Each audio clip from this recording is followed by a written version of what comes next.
Hello ladies and gentleman, welcome back to my YouTube channel NCC army wing. तो आज की इस video में हम डिस्कस करेंगे हमारे एनवायरमेंटल अवेयरनेस के प्रीवियस ईयर क्वेश्चंस के बारे में, जो कुछ पिछले कुछ सालों में अलग अलग क्वेश्चंस अलग अलग डायरेक्टरेट के क्वेश्चन पेपर्स में आए हैं। आई होप आप लोग अच्छे हैं, स्वस्थ हैं, अपने परिवार, आपका परिवार भी स्वस्थ है और आपकी तैयारी अच्छे से चल रही है। ओके, सो लेट्स सी, आगे बढ़ते हैं, देखते हैं।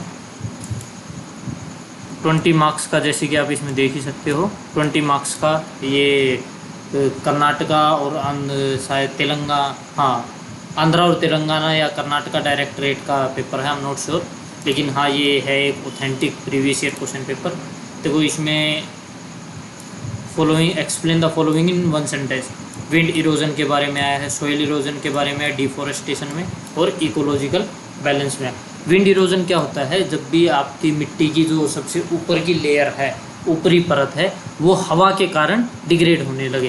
देखो, the removal of fertile top soil of the ground by agency of wind या by wind happens mostly in flat, dry and sandy soil where the soil is loosely and finely granulated. क्या कह रहा है? ये कहाँ पे होता है? जहाँ पे अक्सर सतह, मतलब सतह के इलाके हैं, प्लेन एरिया है, माउंटेन या हिली एरिया नहीं है।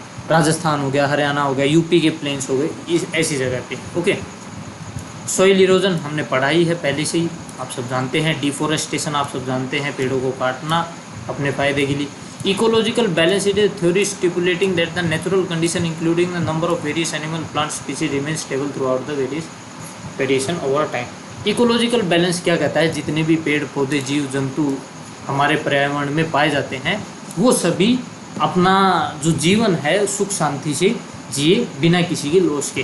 कोई भी स्पीसीज एंडेंजर ना हो जाए, किसी भी स्पीसीज़ का हैबिटेट ना ख़त्म हो जाए, हैबिटेट यानी जहाँ वो रहती है, किसी भी स्पीसीज़ के लिए रिसोर्सेज ना ख़त्म हो जाए, ऐसे तरीके को इस को बोलते हैं इकोलॉजिकल बैलेंस।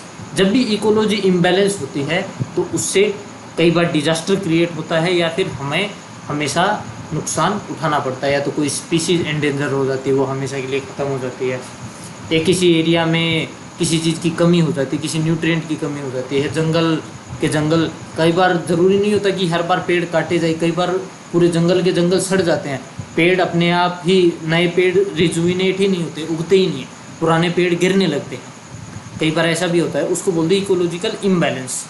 इकोलॉजिकल बैलेंस होता है जब हर चीज़ अपनी जगह पे बिल्कुल ठीक ठाक काम कर रही है। Right A short note forest and it's resources. Forest और इसके रिसोर्सेज पे एक शॉर्ट नोट लिखिए, 6 मार्क्स का क्वेश्चन है। Forest are important renewable natural resources. Natural resource बिल्कुल एक रिन्यूएबल नेचुरल रिसोर्स है up to a limit. Okay, अब पूरा का पूरा फॉरेस्ट काट दोगे फिर आप सोचोगे ये रिन्यू हो जाएगा बहुत जल्दी, that is not going to happen, वो ऐसा नहीं होने वाला है। हाँ, लेकिन ओवर अ टाइम ये हो सकता है। फॉरेस्ट इकोसिस्टम है डोमिनेटेड बाय ट्री, उनकी स्पीसीज मोस्टली ट्री, पेड़ों से डोमिनेट होता है। इंडिया में forest cover very low, hardly 14%, नहीं 14% नहीं है, स्ट्रॉन्ग। हमारे इधर forest cover I think is 20 और 21% फॉरेस्ट कवर है, जो कि गवर्नमेंट इज एस्पायरिंग फॉर 24 और 28।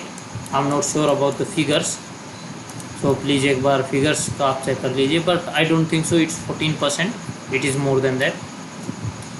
Been 33 in plains and 60 in hilly area.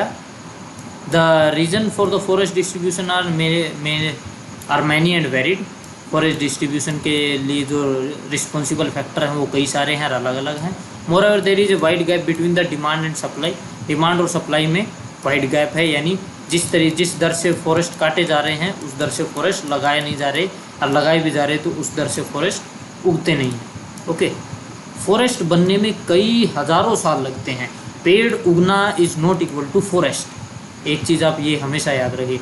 I being an environmental science student, तो हमने ये पढ़ा है, एक फॉरेस्ट इकोसिस्टम बनने में कई हज़ारों साल लगते हैं। आप ऐसा नहीं कि एक लैंड मास पे आपने पेड़ लगा दिए तो उसका फॉरेस्ट बन जाएगा, नहीं, बिल्कुल नहीं बनेगा। एक फॉरेस्ट बनने में कई सारे हज़ारों साल लगते हैं, उसकी एक साइकिल होती है, उसका एक न्यूट्रिएंट फ्लो होता है, हर चीज़ वो अपने आप से रेगुलेट करता है, वो एक सेल्फ सस्टेनिंग मशीन की तरह काम करता है। Forestation means plantation of new forest in order to increase the forest area, while conservation of forest means policy और protecting and preserving the forest and wildlife. सबको पता है फॉरेस्टेशन या एफॉरेस्टेशन का मतलब होता है ज़्यादा से ज़्यादा पेड़ लगाना। कंजर्वेशन का मतलब होता है जो पहले से फॉरेस्ट है उनको पॉलिसी मेकिंग से या किसी भी तरीके के स्टेप्स लेके उनको बचाए रखना। ओके, रिसोर्सेज क्या क्या मिलते हैं हमें? ऑक्सीजन मिलती है, कार्बन डाइऑक्साइड का सिंक है, लैग, गम, कत्था, रेजिन, केन, ये सब हमें मिलता है। Would, grass, fodder, okay, fodder मिलता है, फूड मिलता है, ग्रास मिलती है, कई सारे मेडिसिन्स मिलती है।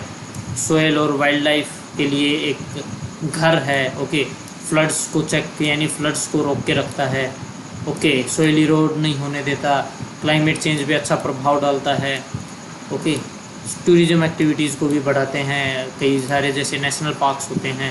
ओके, सो फॉरेस्ट का एक बहुत ही अहम रोल है हमारी लाइफ में। It is very simple. सदगुरु हैं, अगर आप जानते भी होंगे, यूट्यूब पे देखा होगा आपने कईयों ने उनकी वीडियो। ही usually says trees are half of our lungs. हमारे जो फेफड़े हैं, हम जो सांस ले रहे हैं, trees are half of that. आधा काम हमारे शरीर में हो रहा, आधा काम पेड़ों पे हो रहा है।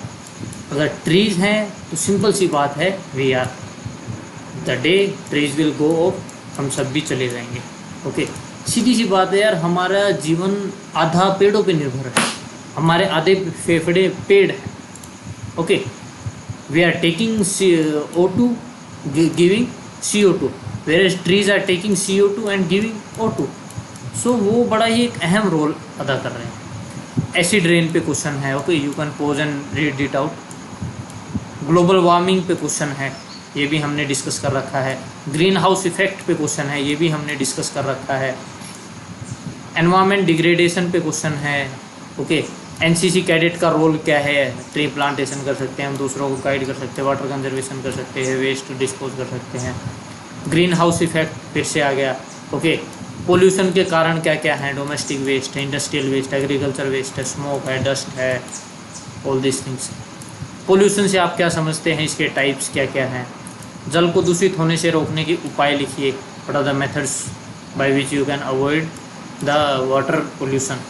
सो इस तरीके के क्वेश्चंस आपके पेपर में आपको देखने को मिल सकते हैं। ओके, आप इसको वीडियो पॉज करके देख सकते हैं, नहीं तो आप मेरे टेलीग्राम चैनल पे इस पूरी PDF को डाउनलोड कर सकते हैं। Okay, so that's all from my side in this video. I hope you are doing good. Please do comment आपको वीडियो कैसी लगी। थैंक यू, जय हिंद।